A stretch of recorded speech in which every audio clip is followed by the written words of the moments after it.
रोहन की सांसें तेज होने लगती हैं।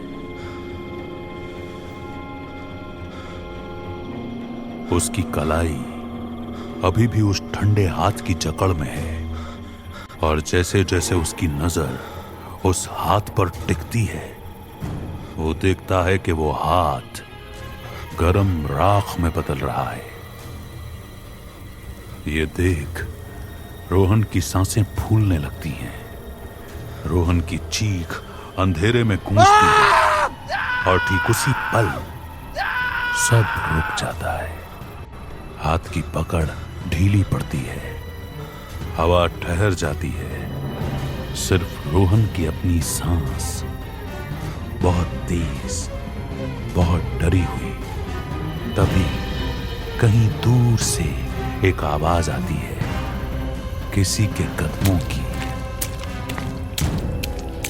पास आते हुए हजारों सूखे पत्तों पर चलने जैसी हर कदम के साथ एक हल्की सी खनक भी है, जैसे टूटी हुई चूड़ियां जमीन को छू रही हूं। रोहन के माथे से पसीने की बूंदें जमीन पर गिरने लगती हैं।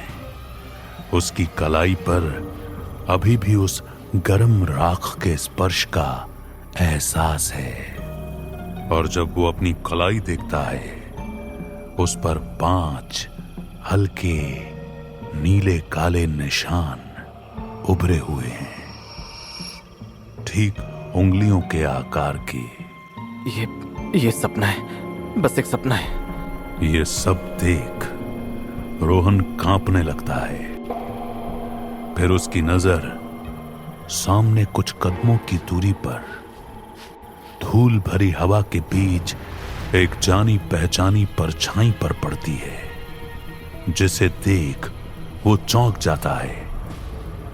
उस परछाई की पीठ उसकी तरफ होती है, जिसमें से कोई हलचल नहीं, जैसे कोई मूर्ति खड़ी हो। रोहन डरते डरते धीरे से छोटे कदमों के साथ थोड़ा उसके पास जाता है। प्रीति, क्या ये तुम हो? क्या तुम ठीक हो? वो परछाई धीरे से रोहन की तरफ पलटती है। वो और कोई नहीं, प्रीति ही थी। वही चेहरा, वही कपड़े, सारे बाल बिखरे हुए मुंह पर, लेकिन उसमें कुछ अलग था जो ठीक नहीं था। रोहन, मैं यही थी। तुम कहाँ चले गए थे? मैं कब से तुम्हारा इंतजार कर रही हूँ। रोहन दौड़कर उसे गले लगाता है। तभी वो महसूस करता है कि प्रीति के कपड़े पूरी तरह सूखे हैं, जबकि वो दोनों धूल और हल्की नमी में भीगे हुए थे। शायद हवा से सूख गए होंगे। दोनों धीरे धीरे गाड़ी की तरफ वापस चलते हैं। रोहन प्रीति का हाथ थामे हुए है। प्रीति बिल्कुल शांत चल रही होती है, चेहरे पर एक हल्की मुस्कान ली। जमीन पर धूल है, लेकिन प्रीति के पैरों के कोई निशान नहीं बन रहे। रोहन ये देख थोड़ा घबराता है।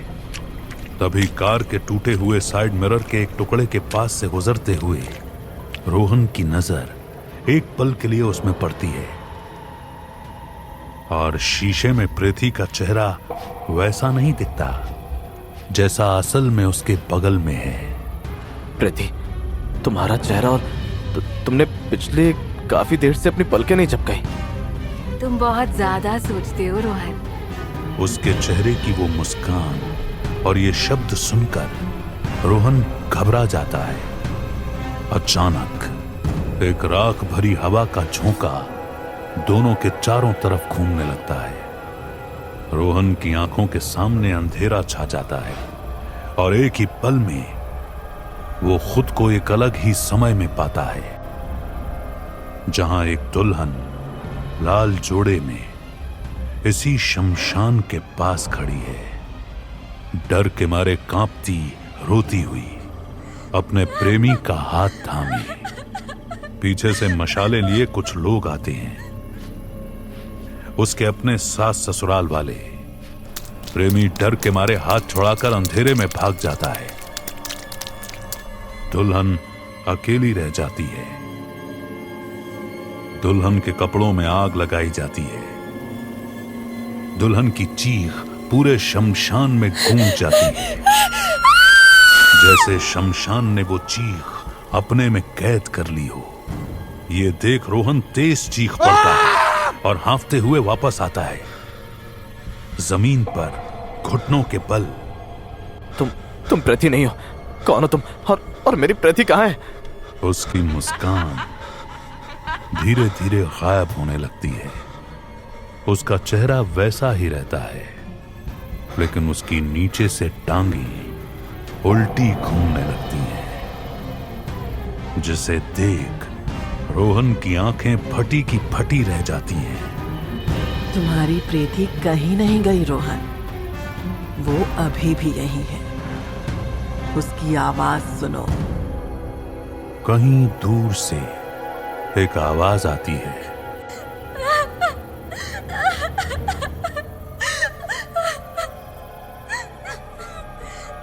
रोती बिलखती मदद की भीख मांगते हुए।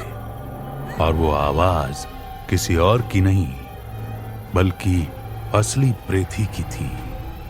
रोहन का सिर सारी दिशाओं में घूमता है, उलझन में। रोहन, मुझे बचाओ!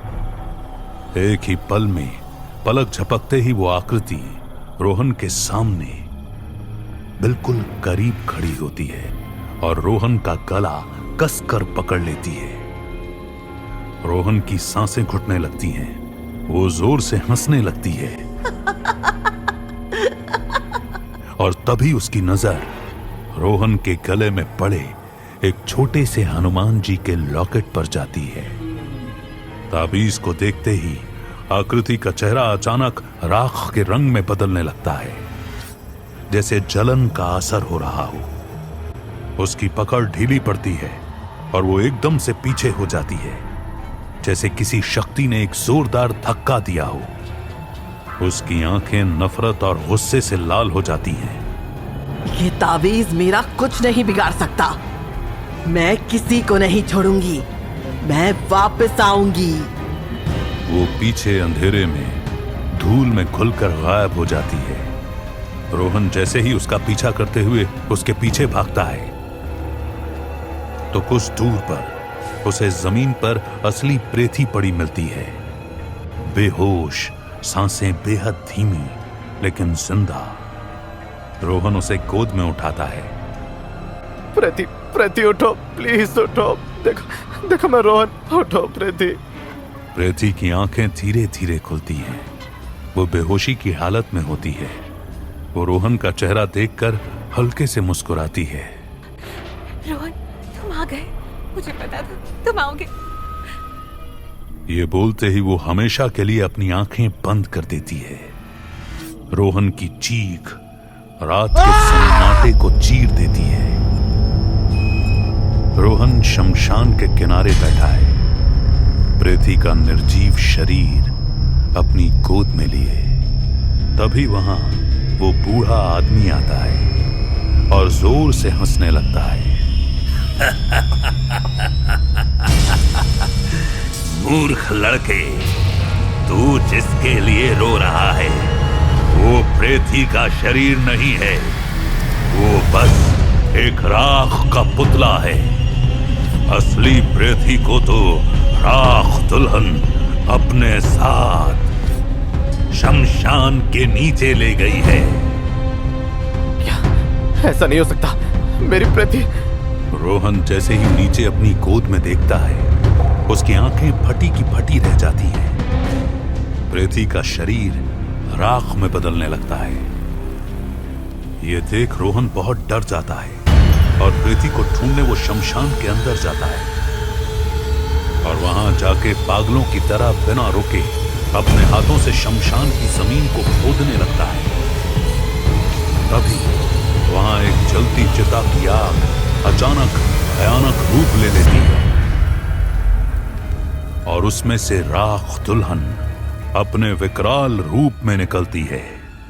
उसका शरीर अंगारों की तरह जल रहा होता है, आंखें बिल्कुल गुस्से में लाल और खुले लंबे बिखरे बाल। उसका रूप पहले से कहीं ज्यादा खौफनाक हो जाता है।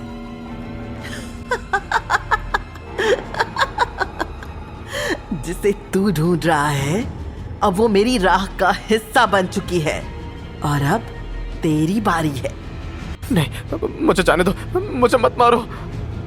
राख दुल्हन हंसने लगती है। तभी एक तूफान आता है जिसमें रोहन अपने आप को संभाल नहीं पाता और एक पत्थर से टकराकर नीचे गिरता है, जिससे उसके गले का लॉकेट गिर जाता है।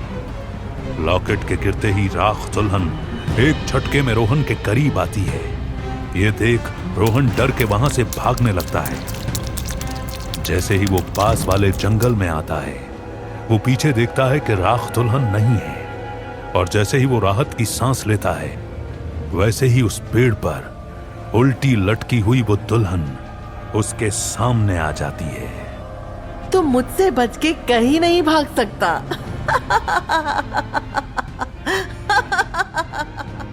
रोहन जहां भी भागता है वहीं वो दुल्हन उसके सामने आ जाती है। वो रोहन को हवा में उठा देती है और एकदम से नीचे गिराती है। वो अपने जलते हुए अंगारे जैसे हाथ से रोहन के पैर को पकड़कर घसीटती है और उसे शमशान में ले जाती है, जहां वो चिता जल रही होती है। वो रोहन का गला पकड़ती है, रोहन की चमड़ी जलने लगती है और वो दर्द से चीखता है। मुझे छोड़ दो, मुझे जाने दो। रोहन की चीख रात के सन्नाटे को चीर देती है। उसके गले से धुआं निकलने लगता है और धीरे धीरे रोहन का पूरा शरीर तड़पते हुए काली राख में बदलने लगता है। उसकी आखिरी चीख के साथ सब कुछ शांत हो जाता है। रोहन का वजूद वहीं उस शमशान में राख बन के खत्म हो जाता है।